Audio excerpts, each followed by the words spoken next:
Royce White, you were a first-round draft pick in the NBA. Your issues with the NBA are well documented, and a lot of people would still be surprised that you wound up in London. They're assuming you have a ton of choices. Why here? How did that come about? And what choices did you have? There are a lot of choices. My agent did the best job he could to take the criteria of what I told him I wanted, where I wanted to be, and how I wanted this year to go for me. And we went from there. There were a lot of options across the water in a lot of different places.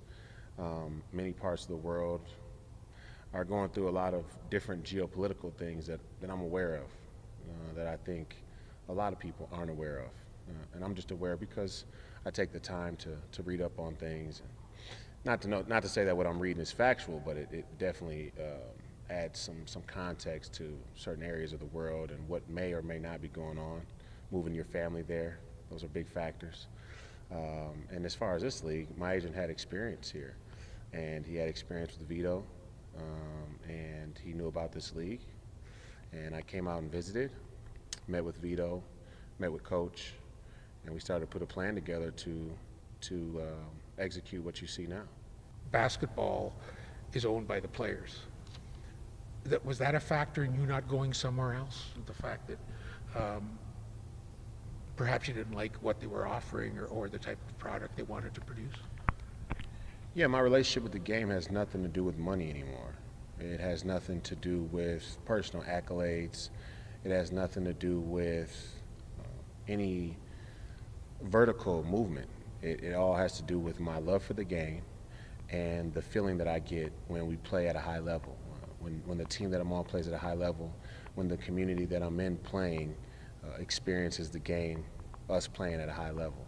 So with that in mind, I had to be somewhere where I could constantly have a conversation with the people that are the hierarchy, and be it Vito, be it the coach, or those type of players in the equation. Because for me, it is a constant seesaw between my personal beliefs and the relationship with the game, and it just was it was uncomfortable for me to think about going somewhere where just the language barrier would keep me from being able to accurately or efficiently communicate who I am and where I am right now in 2017 and what basketball means in my life and what everything else means to basketball for me. Walking away from the money is one thing, and it's a big deal. I mean, to walk away from $100 million in today's global economy, it's a big deal to walk away from $100 million. That didn't register as much then as it did now, as it does now. For me, then it was just more about what's true, and who are the representatives of truth, who are the people that are going to commit to not only finding truth, but standing for truth.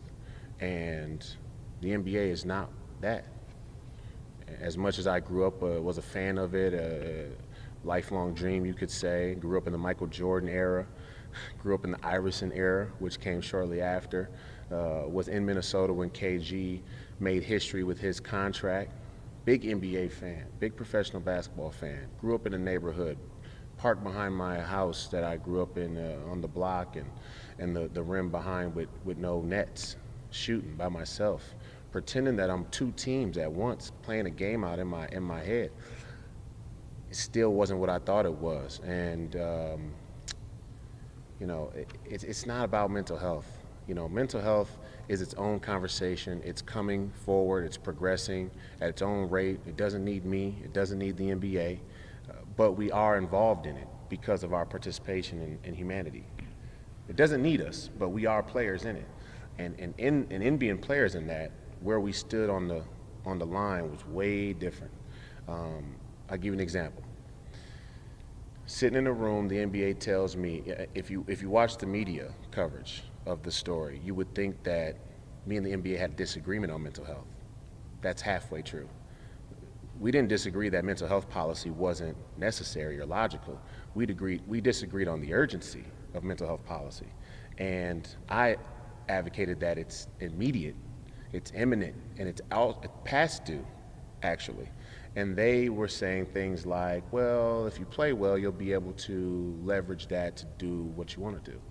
And to me, number one, it felt dishonest. If you don't think it's important now for yourself, then nothing I can do will make you think it's important, right? That's called stringing somebody along. It's 101 in the book of stringing people along. And not only that, when we disagreed on the urgency, then the threats came. And the threat was, well, if you don't play, even though you're right, even though your cause is genuine, even though mental health is important, who's going to listen to you? And that's where the friction really began for me, is because, number one, there's three things there that I have a problem with. Number one, people who have the opportunity to play a fundamental role in positive progress for humanity should never leverage it. They should just do it. They should never use it as a bargaining chip. They should just do it.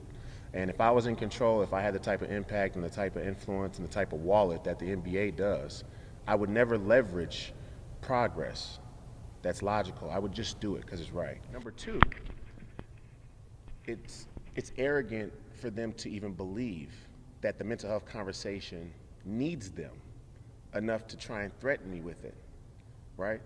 Like, if I don't play in the NBA, that me standing up for mental health or me standing up for an illness that actually affects every living person. Let's not even say illness, a medical condition that affects every living person on this planet needs the NBA's platform. And three, like you alluded to earlier, how dare you try and threaten to snatch a platform from me that you don't own? You're only convincing the players that you own it.